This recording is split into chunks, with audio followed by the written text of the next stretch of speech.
一次车祸意外，只剩一条腿的我脾气暴躁，导致女友从世上消失了。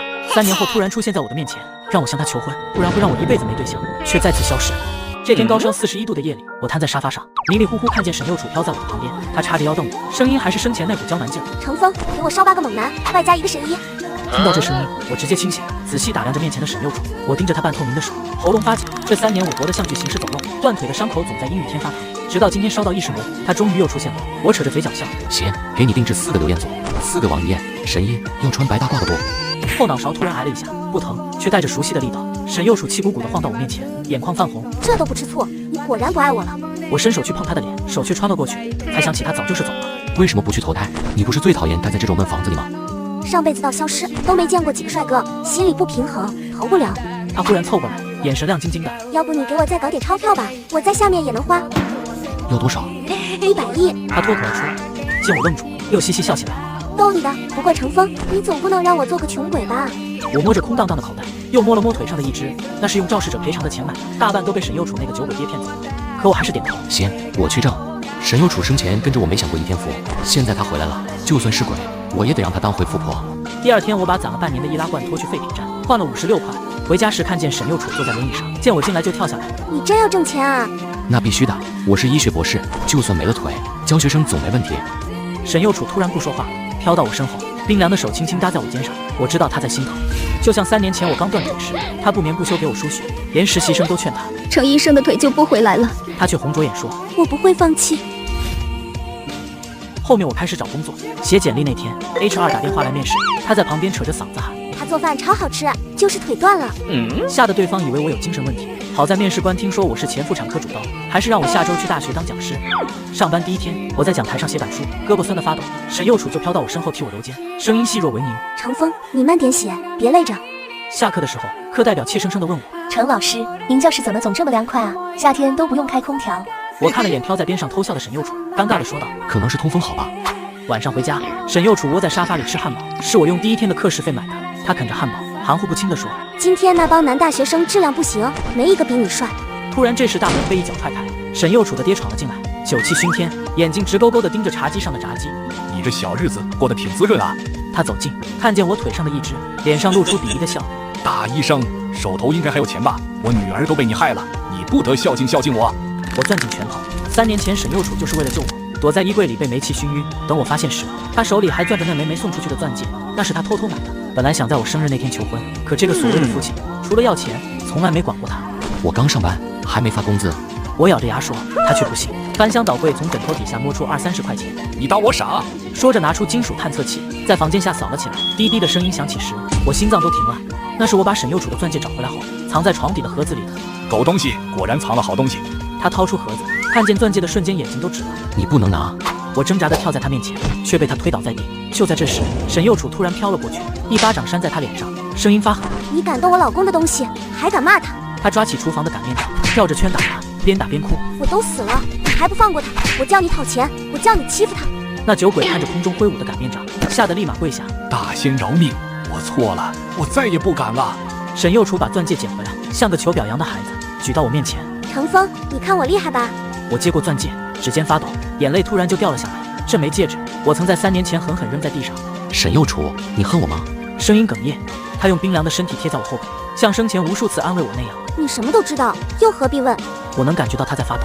沈右楚走的那年28岁，在这之前，他和我谈了无数次的结婚。我不敢直视他似火般的眼神，老是用各种理由推脱。一个刚读完书出来没有几年的医学生，在这寸土寸金的大城市里哪有什么钱啊？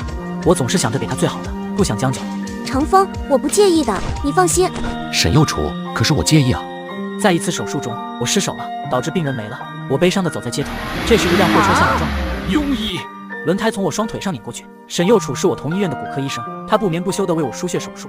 一生要强的他，那一晚哭得像个孩子。自从我腿出事后，脾气变得很差。沈右楚一直贴身照顾我，可我对他没有好脸色，我有点破罐子破摔了。沈右楚神仙一样的女孩，应该嫁给更好的人。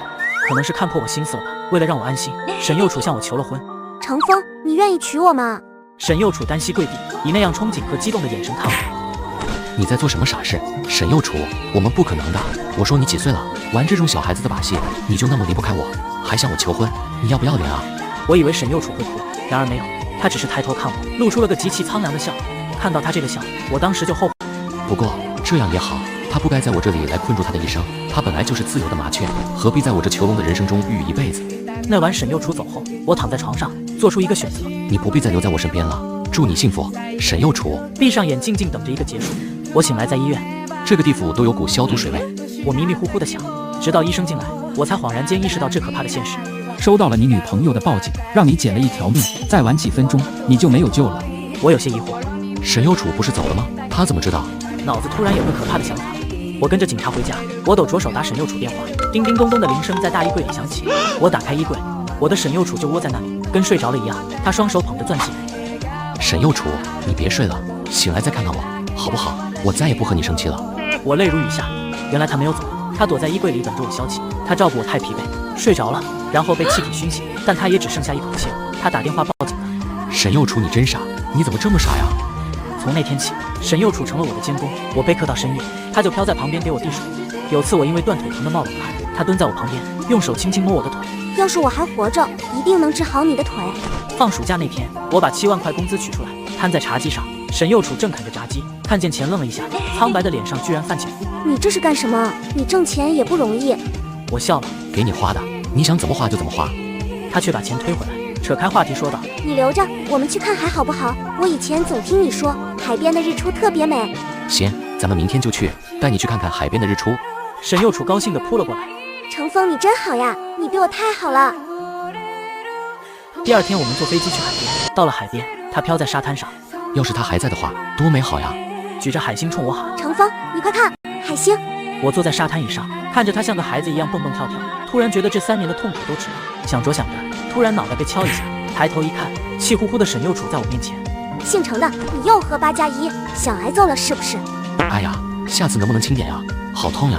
对了，以前你叫我哥哥，后来叫我程峰，现在叫我姓程的，以后是不是要叫我死鬼？他歪着头，呸呸呸，家里有一个就够了，你走了谁养我？那天我们在海边待到日落，沈右楚靠在我怀里，轻声说：“程峰，我想爬山，想看看山顶的日出，想去沙漠看星星，还想去很多地方，和你一起去。”我收紧手臂，把他裹得更紧。好，我们都去，只要你开心就好。后来我们去了山顶，早知道不穿裙子了，风好大。我们去了沙漠，躺在沙丘上看星星。他靠在我耳边说：“程峰，我们29年的情分，在这星星底下，好像也不算短了。”说完闭上眼睛，嘴巴呢喃着什么。你在呢喃什么呢？他笑着说：“向星星许愿你一生平安喜乐。”玩了一圈回来后，我的论文发表在了权威期刊上，主任说让我去评副教授。谢谢主任，我以后会更加努力的。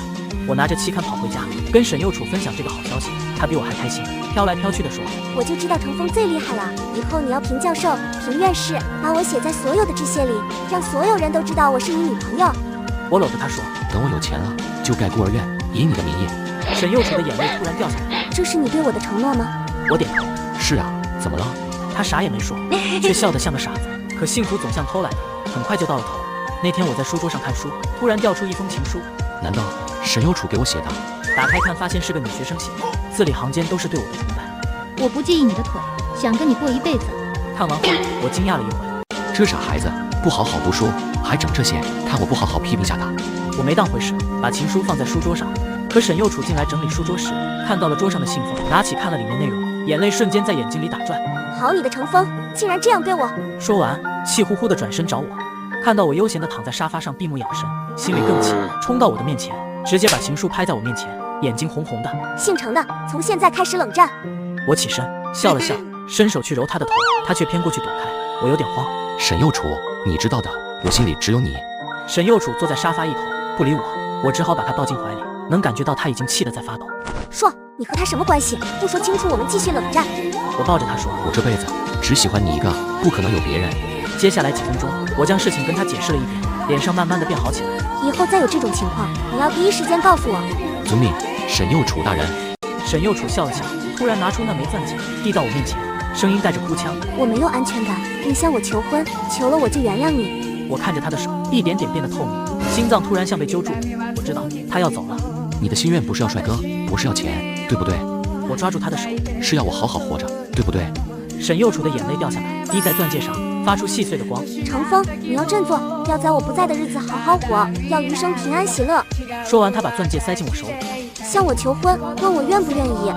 我喉咙发紧看着他。如果我不求婚，你是不是就不会走？他笑了，笑得很温柔。这次不一样了，你要好好活着了。他飘过来，双手抱着我，冰凉的脸颊贴在我胸口。程峰，对不起，我只能陪你到这儿了。我突然哭了，哭得歇斯底里。我知道他会走，从他出现的那天起就知道，可我还是舍不得。我看着他的身体越来越透明，终于单膝跪地，举起钻戒，声音发抖。沈幼楚，你愿意嫁给我吗？不论贫穷富贵，不论生老病死。我愿意。他的声音很轻，却清晰地传进我耳朵里。沈幼楚渐渐完全消失，我捂住眼睛，拼命地捂住眼睛，可眼泪还是从指缝里流出来。如果3年前我没有自暴自弃，如果我没有扔掉那枚钻戒，如果我早点答应他的求婚，现在我们的孩子应该都能叫爸爸妈妈了吧？后来我真的同上了教程，建了3所孤儿院。